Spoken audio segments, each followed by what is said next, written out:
Why do small businesses resist remote work? This is the Kawartha Small Business Podcast, and we've got business conversations for the Kawartha commute. I'm Brian Rump from U Group. And I'm Matt Gearty from Matt AG Digital. Something that's been on our minds of late is businesses' reluctance to going all in on remote work. Why do you think that is, Brian? Oh, that's a really good question. I think it's multi-causal and sounds like a really good theme for a podcast. We can dive into it a little bit. Um, so maybe what are some of your first thoughts on that reluctance? I've never really understood businesses' reluctance to going all in, especially from a service perspective. Retail is very different. I understand with retail, like management, C-level execs. Do you call that from a retail perspective? I understand they don't need to be in an office, particularly. Employees, of course, they need to be. From a service perspective, if you're selling online marketing, for an instance, there's, in my opinion, no reason why you would ever have to have an office place. I think there's a couple different notes that I have here. Like, I think it's maybe just like a historical thing. And I hate People like the same, right? We don't like change. Absolutely. And I hate the buzzword being disruptive. And I feel like maybe that's something that people don't want to be in this case, but like they don't want to be disrupting the norm of having an office. I think communication now is the probably what business owners are most scared of, or at least what they will on the outside tell people is the biggest concern for them. In my experiences, like, however, communication is probably the same when working remote as it is physically, or even better than working remote. Yeah, I think, and I mean, communication is one of those. I love it because whenever you dig into any problem anywhere, the solutions almost always we need better communication, and then nobody really does that. And there's some people and businesses that are excellent communicators, and they're going to be successful no matter what. So I think part of the communication is being able to improve and get better at it, to be able to use the tools that are available and not being afraid to fail with some of those tools. There's interoffice, there's messaging apps, there's Zoom type calls, there's ways to connect everybody that's a little bit different. And you have to spend some time with your own business to find out which one of those is going to work the best for the people who are there, and understand that might take a little while to figure out. For sure. So like video calls on, now everyone in the world knows what Zoom is. There's GoToMeeting, there's Skype. Even with like online messaging platforms, you can talk to people on, what's the Google one? Google Hangouts. Google, They have video conferencing too. Slack, which people know of. I speak to clients through text all the time. I speak to some clients using Instagram Messenger, Facebook Messenger, WhatsApp. They're all available. And I think people, and again, this goes back to probably the business owners and management. There's an expectation that if they're in the office, they can reach you at any given time. But that's not the case. Like, just because they come to your desk or come to your office doesn't mean that you're going to be there. I hate to be gross, but it's the right time, right? Yeah. You could be gone, or you could be in the middle of something else and it's not productive. When you sort of are managing a company by sort of that instinct or reactiveness, you could spend all day and not get anything done, right? Absolutely. Yeah, like you're in meetings, you're having lunch, you're going to the bathroom, like you're in the middle of something. I honestly might argue with you that communication is better when people are working remote, because there's almost a sense that, because there's a bit of a fear around it and there is an understanding that a lot of people don't like it, that you need to be more accessible to people. So you are a bit more aware of like, okay, if someone calls me, I need to be available. I can't be messing off. I need to be in front of my computer, all these types of things. And on what you just said there too, I think is interesting because especially when working in office, it's so disruptive. There's constantly people coming up to you and chatting and conversation. And even when they're like, oh, this is a good time, you're probably going to say yes, and you're going to disrupt what you're Yeah, doing. that's most people are like that. Like you're going to be nice to your colleague and give them, that moment of your time. Absolutely. And I have found I can recall one person, maybe two, in the last year and a half that has been like probably downright furious that they had to like schedule a time to call me because otherwise he couldn't get a hold of me. And like I wasn't ignoring the person, but it was just a matter of like I was doing other things. I was on calls, meetings, working on work. But generally speaking, people are like way less disruptive than they ever have been in my career since I've been working Yeah. from home professionally all the time. They're very much like they'll text me or even like leave me a message where it's like, can we set up a call? Can we set up a meeting? So like they're not really even expecting a out of the blue conversation. So I honestly Yeah. think that communication is better working remote. Yeah. And I think too, like just the benefits of working remotely are those being able to schedule in those calls. I know I personally, one of my things I hate the most is playing telephone tag with somebody and you're Yeah. back and forth and getting voicemails and it's so unproductive. Or if you catch somebody, I remember when I used to work for the bank, calling somebody to get some information and they were like on a roof doing a roofing job. And like, that's not the right time to talk No. to that person because they don't have the information that you need. Whereas if we had just scheduled a call, even at say 6 in the morning before they leave, you could efficiently get exactly what you need from them. So, I think, this theme of that sameness and people not want, we've always had an office, we've always done it this way. Mm, There's that ability to change, the ability to adapt to scheduling, your tasks and your calls, advance. That way you can be better prepared for those calls. yep, They can be more productive. So really, being able to adapt and get used to that style of work a for little sure. bit more. I also wonder too, are they concerned about like camaraderie, the culture, relationships amongst people? I think that's a big one, and I know I've listened to and read some different research on remote offices and what's better. Um, some of the latest research I've heard is that a mix is better, Mm, in that task-based work is better done at home where you can be more productive. But there is that, depending on your business, if you need that camaraderie, um, creativity together, some of that interaction. And I think people fear losing that, but there's ways to do it. The One organization called Profit First Professionals, which is linked to Mike Michalowicz, who's a business author. They have a team of professionals that work around the world, and mm, they all work remotely. But what they do is every quarter they fly everyone to their headquarters, mm. and their headquarters is a tiny office of like three people who have to sort of work together. And that was only because the author's wife was like, you have to not work from our house.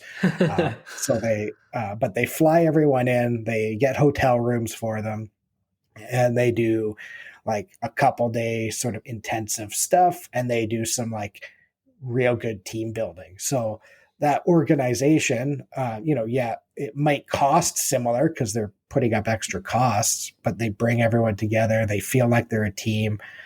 Um, they have a in depth couple days together every quarter, but Mhm. then they do all their tasks remotely, so they still feel like a team.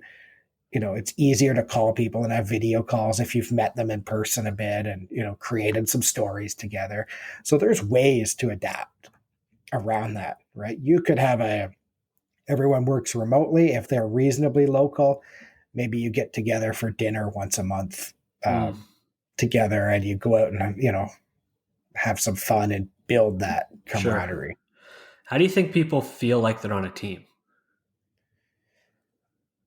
Feel like on a remote team, you Yeah, just mean? in Or general, like how do people, period, just feel like they're on a team? Like they have to be like physically like feel like I'm on a team. I see my I would say comrades, but Yeah. teammates once a month or quarterly. Like, why, if that is not maybe part of the picture, would they not feel like a team?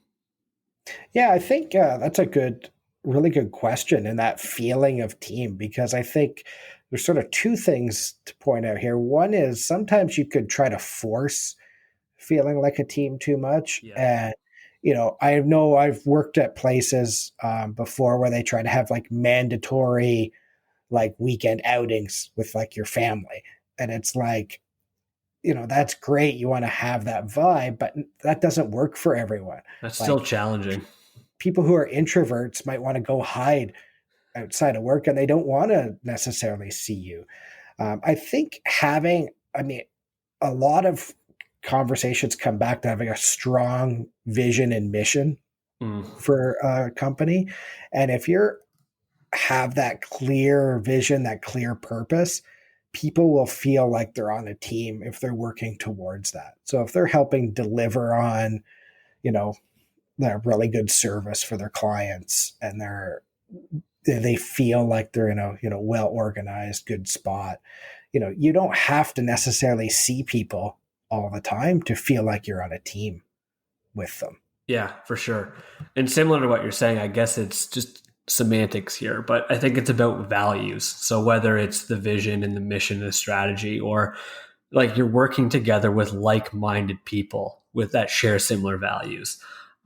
Maybe that makes us sound like a cult, but basically, It's not a cult, but it's, I think, having that core values or core ideology is key to any business. Like people know what they're showing up to do every day, what their mission is, that they're on why?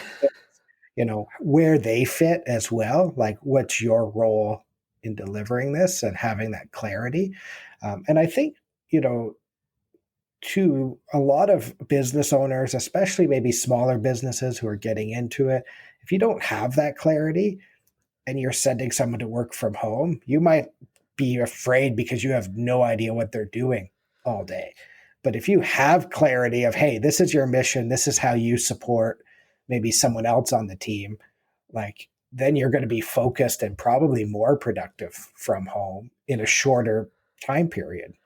I'm just thinking about how we often look back and we laugh at how things used to be done. And I wonder if that's something that 50 years from now or even less, they're going to be looking back on this conversation and being like, what do you mean people didn't always work remotely? Like, Oh do yeah, you watch Mad Men or have you seen Mad Men? I've seen that, man. Yeah. I guess a good example is like how much they drink back then, just casually Oh yeah. throughout the day. And we look back and we're like, wow, that's bonkers. And now, like, I feel like maybe this is something that we're going through now, where we're having a conversation about like, Yeah. why are people not working remote? And then 50 years from now, like, there's not gonna be any physical offices. And they're like, man, they sure were weird back in 2020. Oh, it's like, the Mad Men era, or when I worked for the bank, the older employees who like banking had completely changed. Like some had joined before computers, or they had kind of a computer, but they would like feed in all the transactions, like sort of at nighttime. The managers used to drink at work all the time. Yeah. Like they had, I remember actually the one branch still had like old liquor bottles like under the sink, like at the back from when that used to be a thing. They would like chain smoke, like, even smoking in the workplace was just a thing Yeah. everybody did, right? So it is fascinating, like just thinking about that, getting up and going to the office, even the idea of like 9 to 5 or, 8 to 4 or whatever. Yeah. It's like, why do I have to be at the office at that time? Like it's kind of arbitrary. And that's probably one of the things that I think is fair for a concern with business owners is making sure that people are available during specific hours. Yeah. I understand that, yes, one of the maybe advantages of working remote is like you can maybe set your own hours, but generally speaking, like you do need to have that communication from whether it's 9 to 5, Monday through Friday, etc. So like I've been a part of a few companies, of course, that have had work from home policies, and they're kind of laughable, and I don't want to get too much into that. But the biggest thing that I thought was actually fair was telling people like, yeah, you need to be available during these times, because like Yeah. we operate from Monday through Friday, 9 to 5. Most of the service-based businesses that we work with, for instance, are the same way. You need to be available to those people. Yeah. And I think that's really fair as well. And setting up those expectations, depending on your business. So, if you're B2B and you're dealing with other businesses, there's probably key times during the week where you need to be, available for them to get information, do the things you're doing for them. If you're a business to consumer, you might have a more of a shift work setup, or you might have different employees being on, manning the communications at different times, so that if it's important to you to get back to customers right away, you have that quick turnaround. So it's having clear sort of processes and systems and those, expectations of availability. And then maybe you're flexible on, when they're doing the work. Yeah. I know some people Good who, point. well, I'm a morning person. I like to sort of roll out of bed and I could start working. But I also work with people who are like night hawks, and they do their best work at like, 8 p.m. to 2 a.m., Sure. which for me is like a non-starter. But maybe they, hang out during the mornings and they'll answer emails and they'll be available, but they're not getting down and grinding out the work until late at night. So you just have to be clear about those things. Yeah, for sure. And I was thinking back to on what we're talking about with camaraderie and culture and relationships and stuff. The reason why I always think it's kind of silly where you can't build that without being in person, like not to make it too personal, but like I bet I talk to my wife just as much via text as I do face to face. And that's not because like we're not together or anything. It's like we text throughout the day. Like she'll do some stuff at night, I'll do some stuff at night or whatever. Like we're not always talking face to face, and the relationship is still the same. It's just as good. Like I text my parents a heck of a lot more than I call them, for instance, as well. And like I have friends that I've known since grade school and some that I haven't seen in months or even like close to a year. And we chat all the time, like text, Facebook Messenger, WhatsApp. That's what I was trying to say. And like we've not skipped a beat. I don't think that has anything to do with like not establishing a culture, or like with my wife, it is a thing about values. Like we have shared values, and like that stays the same and strong, whether we're in person talking or via text or something. So anyways, that's the part, like, I don't know. That's just a personal reason why I've never really understood that whole part of the working from home. Interesting. What are so if you were a small business considering doing more work remotely or work from home, what are maybe some tips to help people get started or make the best of it? Yeah, definitely as a employee or a freelancer, some tips on working remotely. I hate having to say, in my opinion, like, of course, because that's what I'm saying. Yeah, So this show is all opinion. let's stop. We need that disclaimer, right? This is not considered specific advice. Yeah, it's almost like you need to have a buzzer anytime I say, in my opinion, to like make it seem like, yes, this is just my opinion. I know I've heard a lot of people say the opposite of what I'm about to say, though. Starting with like having a routine.